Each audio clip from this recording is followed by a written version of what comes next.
April 25th, 2 Kings 12, 13, and 14. 2 Kings 12. And Jehoash began to reign in the 7th year of Jehu, and he reigned 40 years in Jerusalem. And his mother's name was Zibiah of Beersheba. And Jehoash did what was right in the eyes of Yah all the days in which Jehoiada the priest instructed him. However, the high places were not taken away. The people still slaughtered and burned incense on the high places. And Jehoash said to the priests, all the silver of the set-apart gifts that are brought into the house of Yah, the silver coming over, each man's assessment silver, all the silver that a man possesses in his heart to bring into the house of Yah, let the priests take for themselves, each from his friend, and let them strengthen the breaches of the house, wherever there is a breach. And it came to be, by the 23rd year of the sovereign Joash, that the priests had not strengthened the breaches of the house. And sovereign Jehoash called Jehoiada the priest and the other priests, and said to them, why have you not strengthened the breaches of the house? And now, do not take any more silver from your hands, but give it from your friends, but give it for the breaches of the house.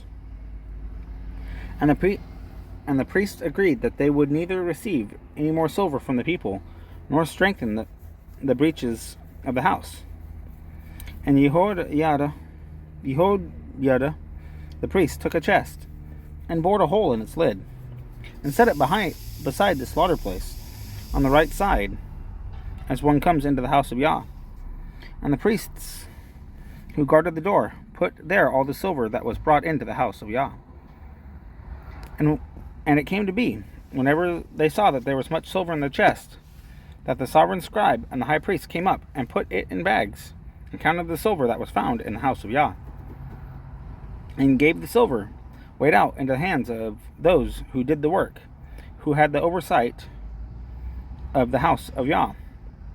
And they paid it out to the carpenters and the builders who worked on the house of Yah, and to the stonemasons and stonecutters, and for buying timber and hewn stone to strengthen the breach of the house of Yah, and for all that was paid out to strengthen the house. However, there were not made for the house of Yah basins of silver, snuffers, sprinkling bowls, trumpets, any objects of gold or objects of silver, from the silver that was brought into the house of Yah. For they gave that to the workmen,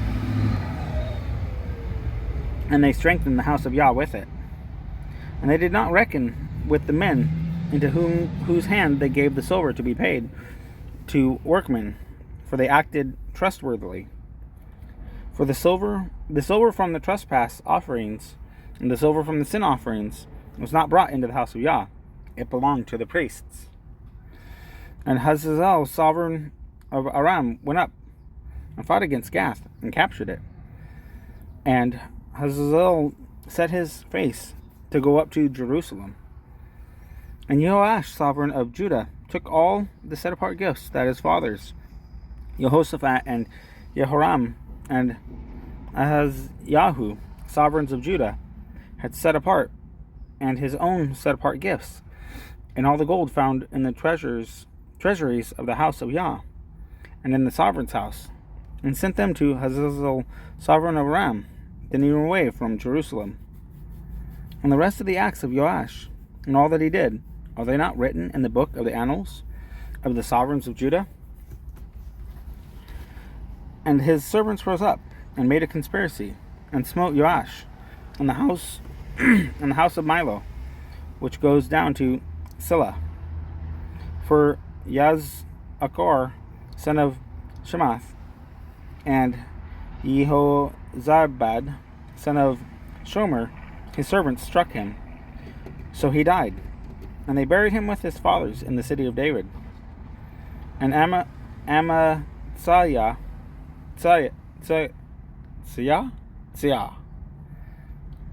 Amaziah, his son, reigned in his place. 2 Kings 13. In the 23rd year of Joash, son of Ahaziah, sovereign of Judah, Jehoahaz, son of Jehu, began to reign over Israel in Shamaron, and reigned 17 years. And he did evil in the eyes of Yah, and followed the sins of Yarabam,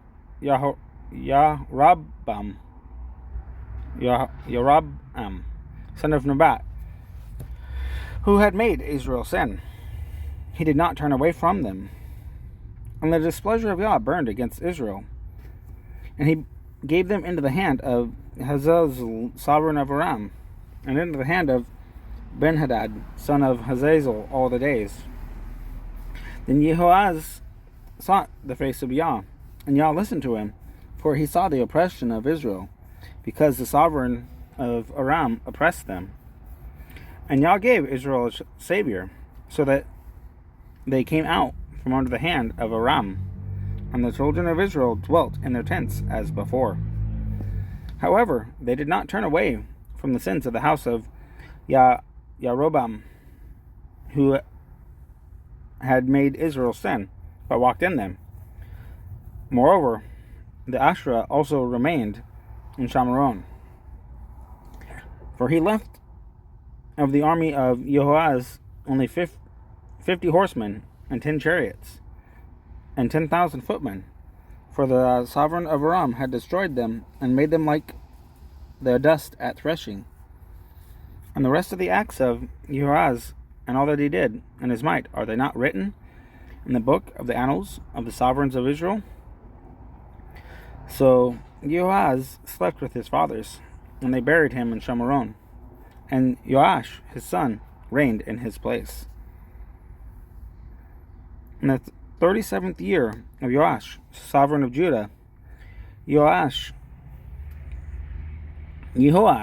son of Jehoahaz, began to reign over Israel in Shamaron 16 years. And he did evil in the eyes of Yah, and did not turn away from all the sins of Jeroboam, son of Nebat, who had made Israel sin. He walked in it. And the rest of the acts of Joash, and all that he did, and his might, with which he fought against Amaziah, sovereign of Judah, are they not written in the book of the annals of the sovereigns of Israel? So Joash slept with his fathers, and Jeroboam sat on his throne, and Joash was buried in Shamaron with the sovereigns of Israel. And Elisha had become sick with the sickness in which he died. And Joash, the sovereign of Israel, came down to him, and wept over his face, and said, O my father, the chariots of Israel, and their horsemen. And Elisha said to him, Take a bow and some arrows. And he took a bow and some arrows. And he said to the sovereign of Israel, Place your hand on the bow. So he placed his hand. And Elisha placed his hands on the hands of the sovereign, and said, Open the east window. And he had opened it, and Elisha said, Shoot. And he shot. Then he said, The arrow of deliverance of Yah, the arrow of deliverance from Aram, for you shall strike Aram at Aphek until it is finished. Then he said, Take the arrows. And he took them. And he said to the sovereign of Israel, Strike the ground. So he struck 3 times and stopped. And the man of Elohim was wroth with him, and said, You should have struck 5 or 6 times, for then you would have stricken Aram until its utter destruction. Now you shall strike Aram only 3 times. And Elisha died, and they buried him. And the raiding bands from Moab came into the land in the spring of the year. And it came to be, they were burying a man, and there they saw a raiding band, and cast the man in the burial site of Elisha. And the man fell and touched the bones of Elisha, and came to life, and stood on his feet. And Hazazel, sovereign of Aram, oppressed Israel all the days of Jehoahaz.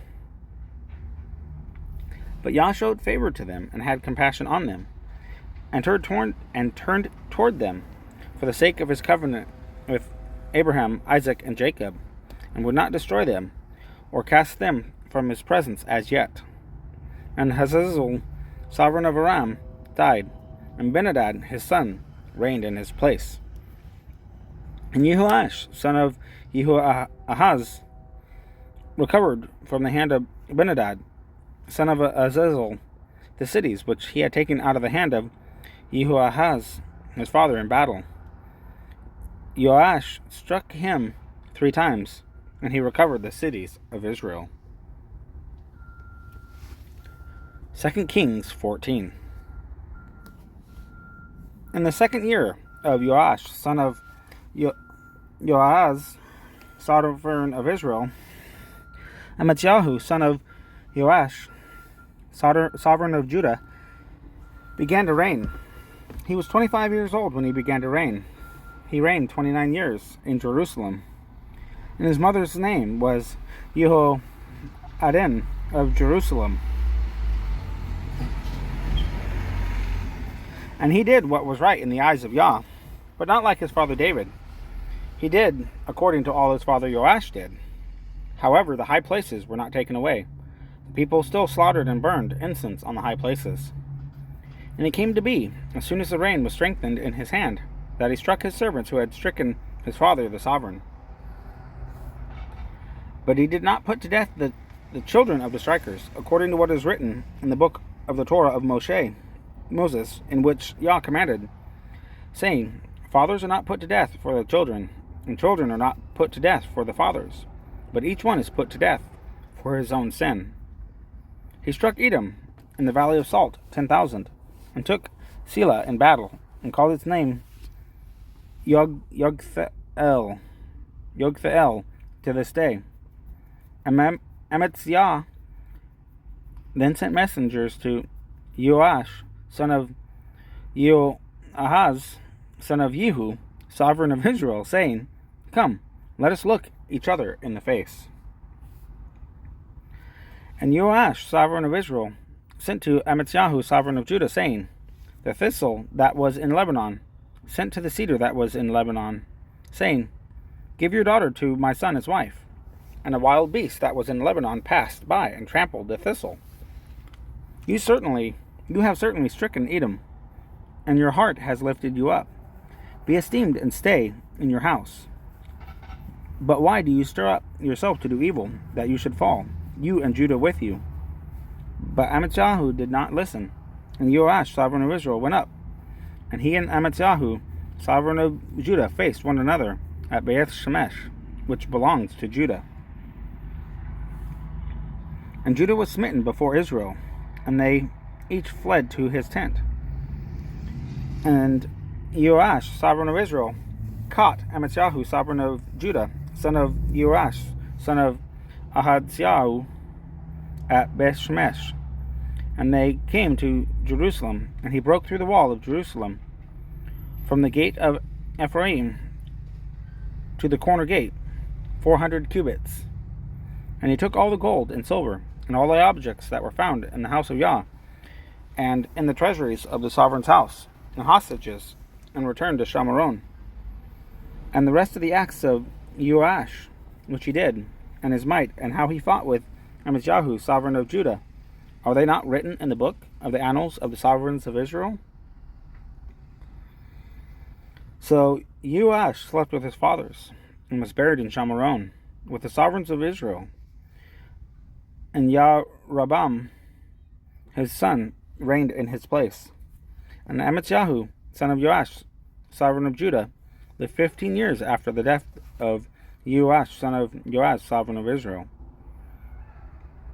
And the rest of the acts of Amityahu, are they not written in the book of the annals of the sovereigns of Judah? And they made a conspiracy against him in Jerusalem, and he fled to Lachish. And they sent after him to Lachish, and killed him there, and brought him on horses.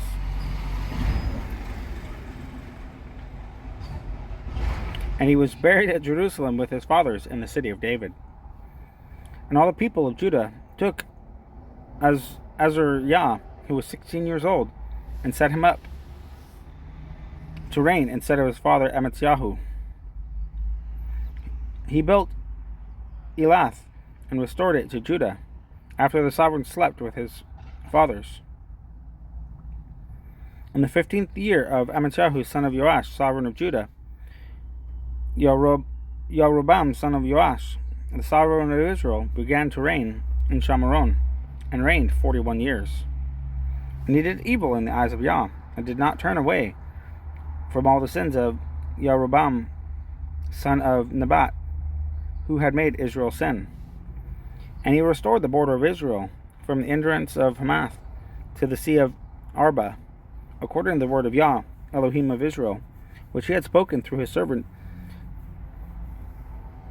Jonah, I'm guessing Jonah, son of Amittai, the prophet who was from Gath-Hepher. For Yah saw that the affliction of Israel was very bitter, and there was no one, neither shut up, nor left it large, to help Israel. And Yah had not said that he would not, that he would blot out the name of Israel from under the heavens, but save them by the hand of Jeroboam, son of Joash. And the rest of the acts of Jeroboam, and all that he did, and his might, how he fought, and how he recovered Damascus and Hamath for Judah and Israel, are they not written in the book of the annals of the sovereigns of Israel? So Jeroboam slept with his fathers, the sovereigns of Israel, and Zechariah, his son, reigned in his place.